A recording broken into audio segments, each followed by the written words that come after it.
a juíza coordenadora do CNJ, Samira Milui, e também o secretário da Secretaria de Justiça do Estado do Amazonas, Wesley Aguiar. Presidente, o CNJ na semana passada quase que decretou que o mais antigo presídio do estado do Amazonas, que é a cadeia pública Raimundo Vidal Pessoa, tem que ser fechado. Como é que o senhor avalia essa determinação do CNJ? Boa noite. Boa noite, é um prazer estar aqui com você. Eu, em primeiro lugar, quero antecipar que sou totalmente favorável que o presídio Vidal Pessoa seja desativado. Não há as mínimas condições para funcionar em termos de presídio. Quando se fala em presídio, se fala em crime, vem sempre aquela lembrança de que a finalidade principal da pena é a ressocialização do indivíduo, do apenado. Se imagina como alguém consegue se ressocializar, sair do presídio em boas condições para prestar serviço à sociedade, vivendo no verdadeiro inferno, numa masmorra medieval, sem as mínimas condições. E aqui eu abro um parênteses para dizer que nada tem sobre o trabalho meritório que é feito pelo secretário de Justiça, Dr. Wesley Aguiar, e conheço o talento, a habilidade profissional e o esforço com que esse jovem secretário tem tentado amenizar e dar solução a esse emergencial problema, que é o problema do sistema prisional do estado do Amazonas. Acho que o Conselho Nacional de Justiça tem completa razão. Eu conversei muito com o conselheiro Guilherme Calmon. Essa medida não pode se adiar, é em caráter imperativo. Nós devemos realmente lutarmos de mãos dadas para que o presídio seja fechado, porque não há nenhuma condição de manter preso naquela situação que estão de forma desumana. Nós estamos aqui no Centro Cultural Palácio Rio Negro, que fica a menos de 1 quilômetro da cadeia pública Desembargador Raimundo Vidal Pessoa, na Avenida 7 de Setembro. Eu vou conversar com a doutora Samira Milui, que é a juíza coordenadora apontada pelo CNJ para ver essa questão do mutirão carcerário aqui em Manaus. A senhora também recomendou o fechamento do hospital de custódia da Vidal Pessoa, não?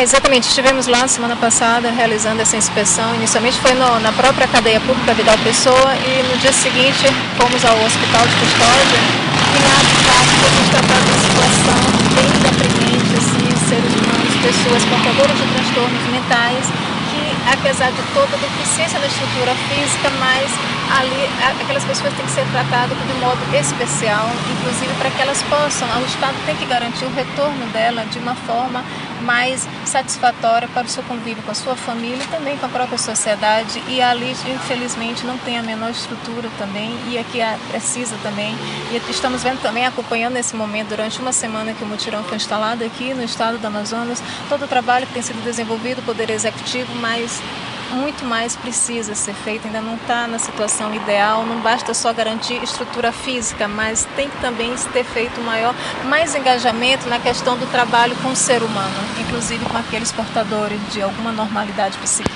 A senhora chegou até a identificar a presença de uma mulher que ficou no hospital de custódia no convívio somente masculino. Exatamente. Por determinação judicial, no dia 2 de agosto, o juiz da terceira vara do Tribunal do Júri encaminhou essa senhora lá para esse hospital para que fosse realizado um exame psiquiátrico, considerando que houve instauração do incidente de insanidade mental nos autos de uma ação penal da qual ela responde por crime de tentativa de homicídio. E nesse procedimento da entrada dela lá nessa unidade, no dia 5 logo o próprio hospital comunicou, a direção comunicou ao juízo de que ali não teria enfermaria, alojamento feminino, daí porque solicitou a questão da transferência dele, retorno dela para outra unidade, na unidade que ela se encontrava prisional. Infelizmente ela passou 50 dias lá, em local inadequado, aguardando posicionamento judicial que não foi realizado. Então, somente após a inspeção foi que, entrando em contato, a coordenadoria do mutirão entrou em contato com o juiz para que fosse tomada imediata providência, considerando que ali é um local incompatível para uma mulher aguardar a realização de exame e que nem chegou a ser realizado. Ela passou 50 dias lá, não foi realizado o exame segundo a direção do hospital porque não foram encaminhados os quesitos necessários para a médica psiquiátrica bem analisar a situação dessa senhora.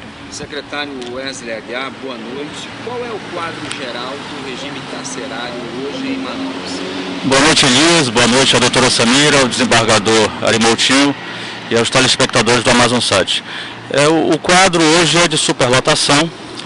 Nós temos um excedente de mais de 5.000 detentos no estado do Amazonas.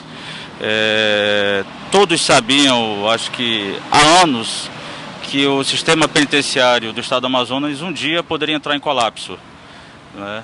Nós não estamos ainda nesse colapso. Eu acho que nós temos saída, a solução. Agora é preciso trabalhar muito. Como bem falou aqui a doutora Samira e o próprio desembargador Ari Moutinho. Eu creio que as coisas estão convergindo para uma solução a médio prazo.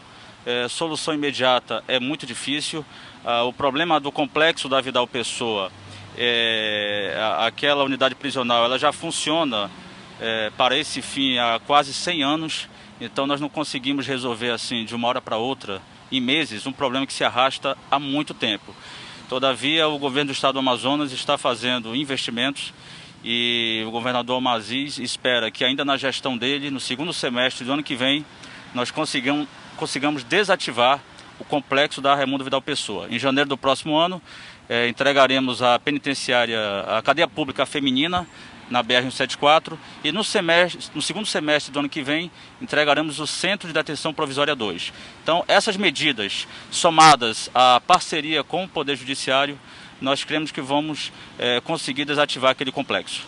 Quantos presos provisórios nós temos hoje no Amazonas? Certo. Hoje o percentual gira em torno de 65%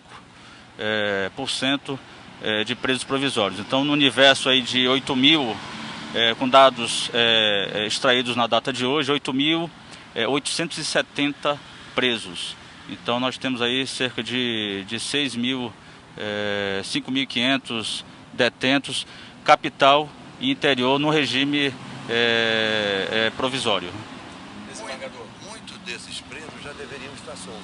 Para você ter uma ideia, Elias, em menos de 4 dias da atuação do mutirão do Conselho Nacional de Justiça, nós já colocamos em liberdade mais de 250 presos. Ou seja, realmente havia um excesso de prazo, preso que estava de forma irregular, o que não é aceitável por ninguém. O mutirão é importante porque examina cuidadosamente cada processo, cada tipo de ação penal, cada situação do preso, se ele merece realmente a revogação de uma prisão preventiva, se há um excesso de prazo, se há uma mudança de regime. Há um trabalho incansável de todos os magistrados que estão envolvidos. Mas não precisa só isso. Precisa realmente uma dedicação maior de todos os magistrados na jurisdição criminal. Nós temos que cair na realidade. O sistema está superlotado, não se pode manter de forma desumana, cruel, os presos como estão convivendo atualmente em todos os estabelecimentos penais. Notadamente, onde eu visitei, onde eu posso falar, que é a penitenciária de Desembargador Vidal Pessoa, que está a menos de 1 quilômetro de todos nós. Você imagina que eu cheguei a verificar uma cela que deve comportar no máximo 20 presos, tinha 78 presos, deitados, agrupados um ao lado do outro e dormindo certamente, quando dorme, encostando um na cabeça do outro. Isso não é possível, eles foram condenados, ou serão condenados, ou serão absolvidos, mas nós não podemos permitir que a sua integridade física e mental seja violada, porque isso é preceito da Constituição que nós devemos zelar por ela. E nós, como magistrados, juramos o cumprimento fiel da Constituição Federal e das leis do país. Vamos agora para o nosso primeiro intervalo comercial e nós voltamos daqui a pouco.